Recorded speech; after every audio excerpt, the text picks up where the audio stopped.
ஊட்டி என்று சொன்னாலே இது மலைகளின் ராணி.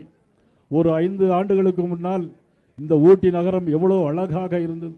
இன்னும் இந்த ஊட்டி நகரம் மலைகளின் ராணி என்று சொல்லுகின்ற இந்த இடம் இவ்வளவு மோசமான சூழ்நிலை, குண்டும் குழியுமாக சுற்றுப்புற சூழல் சரியில்லாத அளவிற்கு கடந்த 5 ஆண்டு கால ஆட்சியில் மோசமாக போய்விட்டது. பேருந்து வசதிகள் இல்லை, போக்குவரத்து வசதிகள் இல்லை, சுற்றுலா பயணிகள் அதிகம் வருகிறார்கள், அவர்கள் சரியான இடமும் பாதுகாப்பும் இல்லை. குன்னூர் தொகுதியில் அங்கு குடிநீர் சரியாக இல்லை. இங்கே நமது பொன் ஜெயசீலன் சட்டமன்ற உறுப்பினராக இருக்கிறார், அவரால் எதுவுமே செய்ய முடியவில்லை. காரணம், திராவிட முன்னேற்ற கழகத்துடைய ஆட்சி எதையும் செய்ய முடியாமல் இருந்து கொண்டிருக்கிறது. அன்பு சகோதரர் அண்ணாமலை அவர்கள் இங்கே பேசினார்கள். 356வது தேர்தல் அறிக்கையை சொன்னார்கள். 356 என்று சொன்னால் இந்திய அரசியலமைப்பில் அரசியல் சட்டப்பிரிவுப்படி இந்த ஆட்சியை கலைக்கிறதுக்கு பயன்படுத்தக்கூடிய சட்டப்பிரிவு 356. அதைதான் அண்ணாமலை அவர்கள் தேர்தல் வாக்குறுதியிலே சொன்னார்கள்.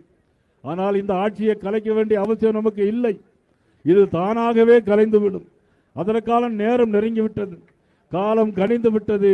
தேசிய ஜனநாயக கூட்டணி மிக பெரிய அளவில் உருவெடுத்து விட்டது.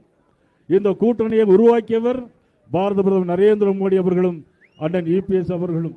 அன்பு அண்ணாமலை அவர்களும் டாக்டர் முருகன் அவர்களும் குறிப்பிட்டு பேசியது போல நிச்சயமாக வருகின்ற தேர்தலில் திராவிட முன்னேற்ற கழகம் டெபாசிட் இழந்து போக அளவிற்கு இன்றைக்கு தேசிய ஜனநாயக கூட்டணி உருவெடுத்திருக்கிறது. அவருடைய கூட்டணி இன்றைக்கு காங்கிரஸ் அவரோடு பேரம் பேசிக் கொண்டிருக்கிறார்கள். சமூக வலைதளங்களில் அவர்களே போராடி கொண்டிருக்கிறார்கள். நிச்சயமாக காங்கிரஸ் அவரோடு இருக்குமா என்று சொன்னால் அது கேள்விக்குறி. விடுதலை சிறுத்தைகள் அவரோடு இருக்குமா என்று சொன்னால் அது கேள்விக்குறி. நிச்சயமாக வரக்கூடிய தேர்தலில் அனைவரும் இன்னைக்கு தேசிய ஜனநாயக கூட்டணியுடன் தோற்று போய் விடுவார்கள் என்பதை எடுத்துக்காட்டுகின்ற கூட்டம்தான் இன்று ஊட்டியில் கூடியிருக்கின்ற கூட்டம் என்பதை நான் சொல்லுகிறேன்.